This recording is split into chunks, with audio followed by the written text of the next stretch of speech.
नमस्कार, आप देख रहे हैं हिंदुस्तान सीबी न्यूज और मैं हूं आपके साथ जोग सिंह सक्सेना और बात करते हैं इस वक्त की बड़ी खबर। ताजनगरी आगरा की सबसे हॉट सीट फतेहपुर सीकरी पर आपको बता दें कि 7 मई को मतदान होना है। ऐसे में उल्टी गिनतियां शुरू हो गई हैं। इसी कड़ी में आपको बता दें, चौधरी चरण सिंह को भारत रत्न किसान और कामगारों का सम्मान, यह कहते हुए जयंत चौधरी ने जयंगारा गांव में एक सभा की। राष्ट्रीय लोकदल के अध्यक्ष जयंत चौधरी ने शनिवार को जयंगारा में चुनावी सभा की और उन्होंने कहा कि चौधरी चरण सिंह को भारत रत्न, देश के किसानों, पिछड़ों और कामगारों का सम्मान है। जयंत चौधरी ने फतेहपुर सीकरी लोकसभा से भाजपा प्रत्याशी राजकुमार चाहर के समर्थन में आयोजित जनसभा में देखिए किस प्रकार चाहर बाटी के इतिहास पर भी प्रकाश डाला और उन्होंने बिना नाम लिए निर्दलीय प्रत्याशी रामेश्वर सिंह के पिता चौधरी बाबूलाल का नाम लिए बगैर ही देखिए किस प्रकार उन पर प्रहार किया और अब उनके लिए लोकदल के दरवाजे बंद हो चुके हैं। वहीं देखिए किस प्रकार भाजपा प्रत्याशी राजकुमार चाहर ने भी बिना नाम लिए देखिए किस प्रकार चौधरी बाबूलाल और रामेश्वर पर एक के बाद एक कई चुनावी तंज कसे हैं और देखिए किस प्रकार उन पर प्रहार की है। वहीं जयंत चौधरी ने सभा में कहा कि प्रधानमंत्री नरेंद्र मोदी की काफ़ी उन्होंने तारीफ की और कहा नरेंद्र मोदी की अलग ही व्यक्तित्व के धनी है, जो असाधारण को काम को भी साधारण कर देते हैं।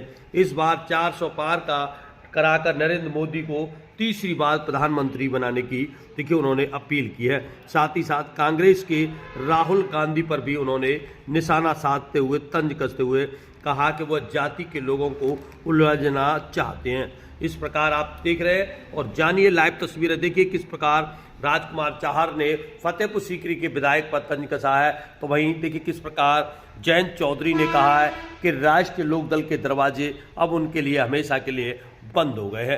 चौधरी अजीत सिंह जी राष्ट्रीय लोकदल उनके भी सगे नहीं हुए, कभी सगे नहीं हुए। और जिस पार्टी ने कोने में डरे मरे मराए, कोई पूछ विवाद पैदा ना हो, 2012 की ध्यान के नाए तुमने निर्दलीय लड़ाए, 62,000 वोट मिले, आपका आशीर्वाद था किरावली तहसील की जनता का। फिर भी चौधरी साहब ने उनको लड़ाया, कांग्रेस का भी अलायंस था, 32,000 पे निपटे। भारतीय जनता पार्टी ने 2014 में सांसद भी बनाया, आज भी एमएलए, पर पुत्र को मुंह खाए जा रहे हो कि छुरा एमएलए कैसे बने। अभी और क्या करेंगे नौजवान जो पूरे जीवन को लगा के बैठे, क्या और किसी को अधिकार नहीं है एमएलए बनने का? आदरणीय चौधरी जयंत जी, कांग्रेस पार्टी और समाजवादी पार्टी से उनकी तय है। उन्होंने उनसे समझौता किया है कि तुम चुनाव लड़के राष्ट्रीय लोकदल और निषाद पार्टी समर्थित प्रत्याशी राजकुमार चाहर कमजोर करो और आगे चल के समाजवादी पार्टी तुम्हारे का द्वार खोल देगी।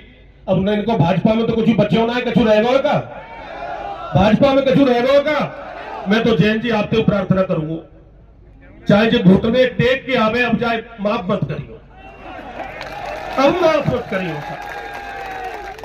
आगे अब माफ मत करियो। मैं तो आप और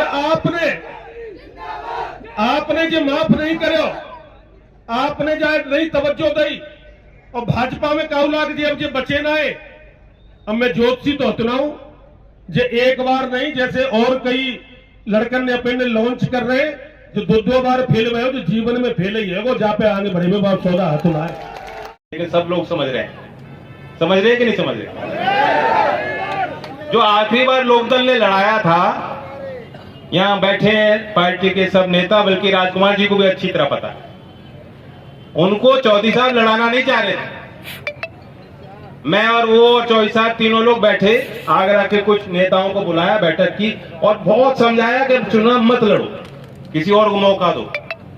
लेकिन उन्होंने जिद पकड़ रखी थी और वो जो भी सोच के आए थे भावुक हो गए और उन्होंने कहा जी मैं भीख मांग रहा हूं, मैं वादा करता हूं चौधरी अजीत सिंह जी आपके आगे वादा कर रहा हूं, आखिरी बार टिकट दे दो, इसके बाद कभी चुनाव नहीं लड़ूंगा, जिसको आप कहो किसी नए आदमी को लड़ा दूंगा। ये उनकी बोली थी। फिर मैंने देखा 2-3 साल की बात है, वो बात तो मैं चले गए तो उनसे रुका नहीं जाता, ये मैं जानता हूं। लेकिन जो राजकुमार जी कह रहे थे भाई आपसे भी उन्होंने माफी मांगी, आपने माफ कर दिया, पर मुझे कह रहे थे देखो मैं दिल में कोई बात रखता तो नहीं हूं, मेरे दिल में किसी के लिए कभी कोई कड़वाहट ना रही है, ना मैं उसे रखूंगा, क्योंकि जो अपने मन में दिल में कड़वाहट रखता है वो खुद छोटा हो जाता है, वो सिकुड़ जाता है।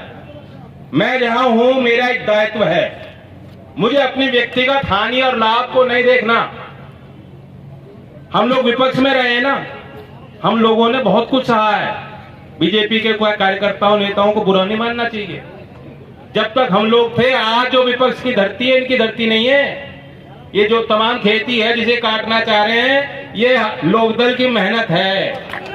10 साल लाठी खाई, संघर्ष किए, ये तो आज भी विपक्ष की भूमिका में नहीं है। इन्हें तो लग रहा है कुछ पड़ोस के मिल जाए, हमें पड़ोस के मिल जाए, सजा सजाए, खाली इनको मिल जाए 56 भोग, वो लूटना चाह रहे, इन पे कुछ नहीं है।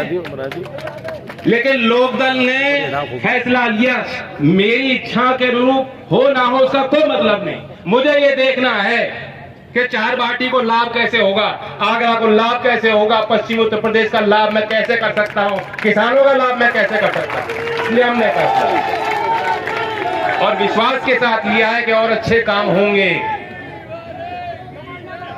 लेकिन जो राजकुमार जी कह रहे थे माफ तो नहीं कर दोगे, देखो माफी की बात नहीं, और वो तो पहले ही आ लिए थे 10 दिन पहले ही। कहां है राजकुमार जी? आपको नहीं मालूम या नहीं मालूम? वो तो पहले ही आ गए थे 10 दिन पहले। और मैंने मना कहा जो हर बारी करते हो इस बार मत करना, पूछ लेना कोई पूछना चाहे तो। दिल्ली आए थे कोठी पे, मैंने मना कर दिया, इनकार कर दिया, नहीं ईमानदारी। चौधरी चरण सिंह की और चौधरी अजीत सिंह जी की वैचारिक ईमानदारी को आज भी लोग पूछते हैं और याद करते हैं। मैं उस रास्ते से भटक नहीं सकता, जब निर्णय ले दिया और साथ दे रहे हैं तो छाती अड़ा के साथ रहेंगे। लेकिन वो बाज नहीं आए, क्या कारण है कोई बात नहीं, तो मैं बता रहा हूं माफी की बात नहीं, लेकिन हमारे यहाँ तो मैं पहले दरवाजा बंद कर चुका। आप चिंता ना करो, चर्चा ना करो, काम आपने किए और मैं बेहद प्रसन्न हुआ। ये जो आलू का क्षेत्र आपने यहाँ विकसित करने की कोशिश है और पहल की। चौधरी अजीत सिंह जी यहाँ पे आगरा में आलू के निर्यात के लिए एक विशेष केंद्र की स्थापना की मांग चौधरी अजीत सिंह जी ने की। जैसे जैसे आसमान से गर्मी बरस रही है, उसी प्रकार आपको बता दें कि इस समय राजनीति की गर्माहट भी काफी दिखाई दे रहे हैं। इस वक्त आपकी मौजूदगी है फतेहपुर सीकरी लोकसभा के जंगारा गांव में। आपको बता दें भाजपा प्रत्याशी राजकुमार चहार के लिए समर्थन जुटाने के लिए आपको बता दें कि यहाँ राष्ट्रीय लोकदल के राष्ट्रीय अध्यक्ष जयंत चौधरी आज जंगारा की सभा में पहुंचे, जिनको सुनने के लिए हजारों की संख्या में यहाँ की क्षेत्रीय जनता मौके पर मौजूद रही। आपको बता दें लगभग 3 घंटे की देरी से पहुंचे जयंत चौधरी को सुनने के लिए, कड़ी धूप में भी जनता जमी रही और जयंत चौधरी को सुनने के लिए लगातार बेताब दिखी। वहीं आपको बता दें जयंत चौधरी ने मंच से जहां राजकुमार चहार की कई कामों की चर्चा की, सराहना की, तो वहीं उन्होंने नरेंद्र मोदी के काम की भी सराहना की। उन्होंने कहा आपको बता दें चौधरी चरण सिंह के अधूरे कामों को नरेंद्र मोदी पूरा कर रहे हैं और यही उन्होंने इसी बात को कहकर आपको बता दें कि 7 मई को राजकुमार चहार के नेतृत्व में अधिक से अधिक मतदान की भी क्षेत्रीय जनता से अपील की और उन्होंने कहा कि इस जंगारा की धरती से राजकुमार को आप इतना मतों से जिताकर भेजो कि उनका कद काफी बढ़ जाए। इसी बीच जयंत चौधरी ने राजकुमार की कई उपलब्धियों को भी गिनाया और उन्होंने 7 मई को मतदान की भी अपील की। इसी के साथ उन्होंने जनता से अपील की। अब देखने वाली बात यह होगी कि इस अपील का असर कितना रहता है और इसका फैसला 4 जून को होगा। चौप सिंह सक्सेना, आगरा।